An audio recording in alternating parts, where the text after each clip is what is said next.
یہی وہ جگہ ہے جہاں تقریباً 20 لاکھ مسلمان حج کے لیے ہر سال جمع ہوتے ہیں۔ مکہ شہر کو قرآن کریم میں ام القریٰ کہا گیا ہے۔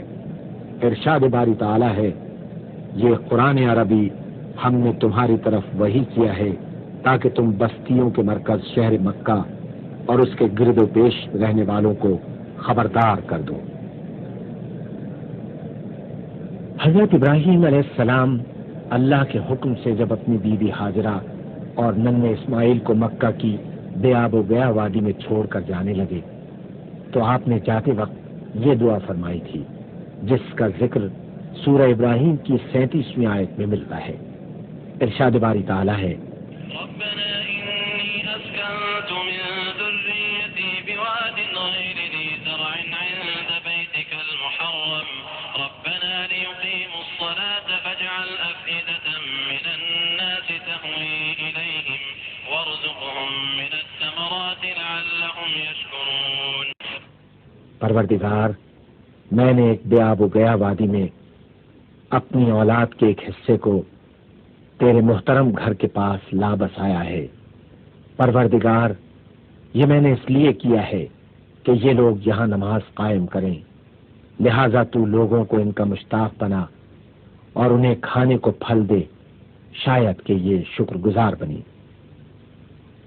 یہ اسی دعا کی برکت ہے کہ پہلے سارا عرب مکے کی طرف حج اور عمرے کے لیے کھنچ کر آتا تھا، اور اب دنیا بھر کے لوگ کھنچ کھنچ کر وہاں جاتے ہیں۔ پھر یہ بھی اسی دعا کی برکت ہے کہ ہر زمانے میں ہر طرح کے پھل، غلے اور دوسرے سامان رزق وہاں پہنچتے رہتے ہیں، حالانکہ اس وادی غیر ذی زرع میں جانوروں کے لیے چارہ تک پیدا نہیں ہو سکتا۔ تاریخ کعبہ۔ کعبے کی تعمیر کے سلسلے میں مختلف روایات ہیں۔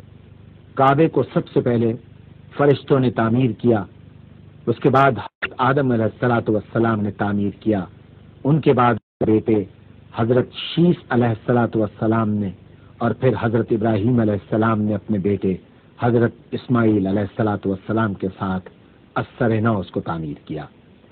اس تعمیر کا ذکر تو خود قرآن مجید نے کیا ہے۔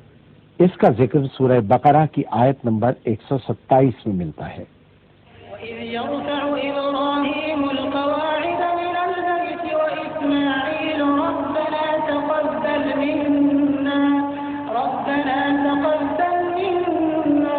إِنَّكَ أَنتَ السَّمِيعُ الْعَلِيمُ۔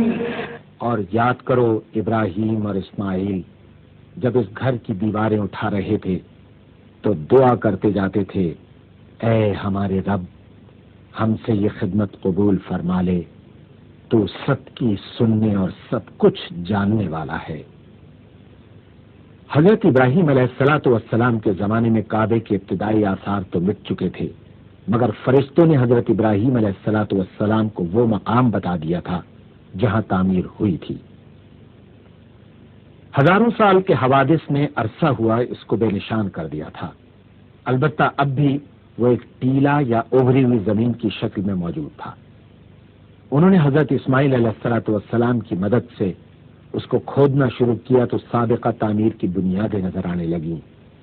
انہی بنیادوں پر اثر نو بیت اللہ کی تعمیر کی گئی، مگر قرآن حکیم نے کعبۃ اللہ کی تعمیر کا معاملہ حضرت ابراہیم علیہ الصلوۃ والسلام سے شروع کیا ہے، اور اس سے پہلے کی حالت کا کوئی تذکرہ نہیں کیا ہے۔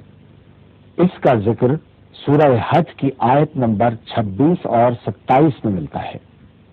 وَإِذْ بَوَّأْنَا لِإِبْرَاهِيمَ مَكَانَ الْبَيْتِ أَلَّا تُشْرِكْ بِي شَيْئًا وَطَهِّرْ بَيْتِيَ لِلطَّائِفِينَ وَالْقَائِمِينَ وَالرُّكَّعِ السُّجُودِ وَأَذِّن فِي النَّاسِ بِالْحَجِّ يَأْتُوكَ رِجَالًا وَعَلَى كُلِّ ضَامِرٍ يَأْتِينَ مِن كُلِّ فَجٍّ عَمِيقٍ۔ یاد کرو وہ وقت جب کہ ہم نے ابراہیم کے لیے اس گھر خانہ کعبہ کی جگہ تجویز کی تھی، اس ہدایت کے ساتھ کہ میرے ساتھ کسی چیز کو شریک نہ کرو، اور میرے گھر کو طواف کرنے والوں اور قیام و رکوع و سجود کرنے والوں کے لیے پاک رکھو، اور لوگوں کو حج کے لیے اذن عام دے دو، کہ وہ تمہارے پاس ہر دور دراز مقام سے پیدل اور دبلے پتلے اونٹوں پر سوار آئیں۔ حضرت ابراہیم علیہ السلام جد الانبیاء تھے۔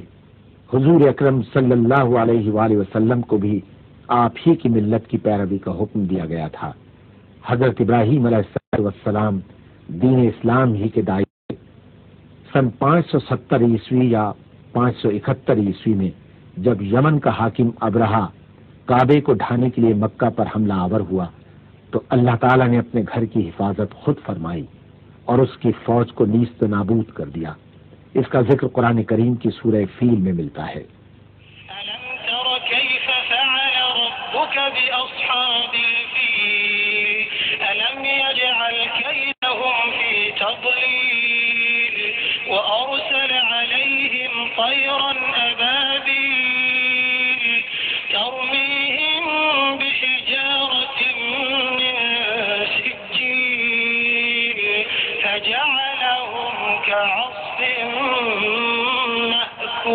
مأكول۔ تم نے دیکھا نہیں کہ تمہارے رب نے ہاتھی والوں کے ساتھ کیا کیا؟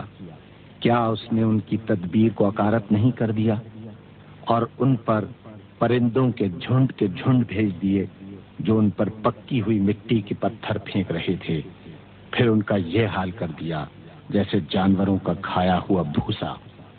جس سال یہ واقعہ پیش آیا اہل عرب اسے عام الفیل کہتے ہیں۔ اسی سال حضور اکرم صلی اللہ علیہ وآلہ وسلم کی ولادت مبارکہ ہوئی۔ آپ صلی اللہ علیہ وآلہ وسلم جس زمانے میں پیدا ہوئے مکہ بت پرستی کا مرکز تھا۔ خود کعبے میں 360 بت رکھے ہوئے تھے۔ دیگر رسوم جاہلیت بھی عام تھیں۔ لوگ اڑیاں ہو کر کعبے کا طواف کرتے تھے۔ سن 2 ہجری میں تحویل قبلے کے ذریعے بیت المقدس کے بجائے کعبے کو قبلہ بنانے کا حکم آیا۔ اس وقت سے لے کر آج تک بلکہ قیامت تک مسلمان اسی رخ منہ کر کے نماز پڑھتے رہیں گے انشاءاللہ۔ تحویل قبلہ کا ذکر سورہ بقرہ کی 144ویں آیت میں ملتا ہے۔ قد نرى تقلب وجهك في السماء فلنولينك قبلة ترضاها فول وجهك شطر المسجد الحرام وحيث ما كنتم فولوا وجوهكم شطره۔